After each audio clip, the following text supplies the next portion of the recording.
Hello hi అండి, welcome to మన channel Shivarani blogs. ఈరోజు రెసిపీ వచ్చేసి sweet shop style badusha recipe అండి. తప్పకుండా వీడియో చివరి వరకు చూడండి, చాలా సింపుల్ రెసిపీ. రెసిపీలోకి వెళ్ళే ముందు ఎవరైతే మన ఛానల్ ఫస్ట్ టైం చూస్తున్నారో సబ్స్క్రైబ్ చేసుకోండి, లైక్ కూడా చేయండి. రెండు ప్రాసెస్లోకి వెళ్ళిపోతాం. ఫస్ట్ ఒక బేసిన్ తీసుకొని 1/2 kg వరకు మైదా వేసుకోండి. అందులో నెయ్యి కానీ డాల్డా కానీ వేసుకోండి. మేమైతే డాల్డా వేస్తున్నామండి. కరిగించి 100 గ్రాముల డాల్డా వేసాము.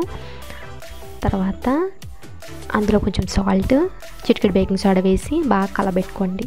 మనం ఉండకట్టాలండి. కలిపిన తర్వాత అందులో కొంచెం వాటర్ వేసుకొని మనం చపాతీ పిండికి ఎలాగైతే కలుపుకుంటామో దానికన్నా మెత్తగా కలుపుకోవాలి. చూసుకొని కొంచెం వాటర్ ఒక్కసారి యాడ్ చేయకూడదండి, కొంచెం యాడ్ చేసుకొని పిండి ముద్ద కలుపుకోవాలి. చూడండి, ఈ విధంగా ఉండాలి. ఇప్పుడు దీని మీద కొంచెం ఆయిల్ వేసుకొని ఒకసారి బాగా కలుపుకొని, ఎంత బాగా కలిపితే అంత బాగా వస్తాయండి, లేయర్స్గా వస్తాయి. ఇప్పుడు మూత పెట్టుకొని ఒక 10 నిమిషాలు పక్కన పెట్టుకోండి. ఇప్పుడు పాకానికి రెడీ చేసుకుందాం. ఒక గిన్నె, మందపాటి గిన్నె తీసుకొని అందులోని ఎంతైతే మనం తీసుకున్నాం మైదా అంతే తీసుకోవాలండి. 1/2 kg మైదాకి 1/2 kg పంచదార వేసుకొని పంచదార ములిగే వరకు వాటర్ వేసుకోండి, ఎక్కువ అక్కర్లేదండి. తర్వాత స్టవ్ ఆన్ చేసుకొని పంచదార కరగబెట్టుకోండి. లో ఫ్లేమ్లో పెట్టుకోవాలండి ఎప్పుడు మంట కూడా. పంచదార కరిగే వరకు కరగబెట్టుకోండి. కరిగిన తర్వాత ఒక మరుగు మరగనివ్వాలండి. గులాబ్ జామ్ పాకం ఎలాగైతే వస్తుందో సేమ్ అదే విధంగా ఉంటే సరిపోతుంది, అలాగైతే పీలుస్తాయండి. తర్వాత ఇందులోకి పాకం గడ్డ కట్టకుండా ఉండడానికి అరచెక్క నిమ్మకాయ పిండుకొని పక్కన పెట్టుకోండి. ఇప్పుడు స్టవ్ ఆన్ చేసుకొని పెనం పెట్టుకొని డీప్ ఫ్రైకి సరిపడినంత ఆయిల్ వేసుకోండి.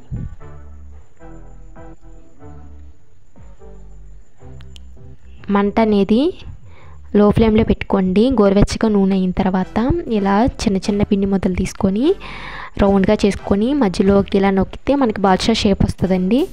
అప్పుడు నూనెలోకి ఒక్కొక్కటి వేసేసుకోండి. లో ఫ్లేమ్లో పెట్టుకోవాలండి, అప్పుడు వాటంతట అవే పైకి వచ్చి వేగుతాయి. అప్పుడు అటు ఇటు కదుపుకొని వేయించుకోండి. చూసారా, ఇలాగా కొంచెం ఎర్రగా మారితే సరిపోతుంది. వేయించుకునేవి పాకం గోరువెచ్చగా ఉండాలండి, అందులో ట్రాన్స్ఫర్ చేసుకోండి.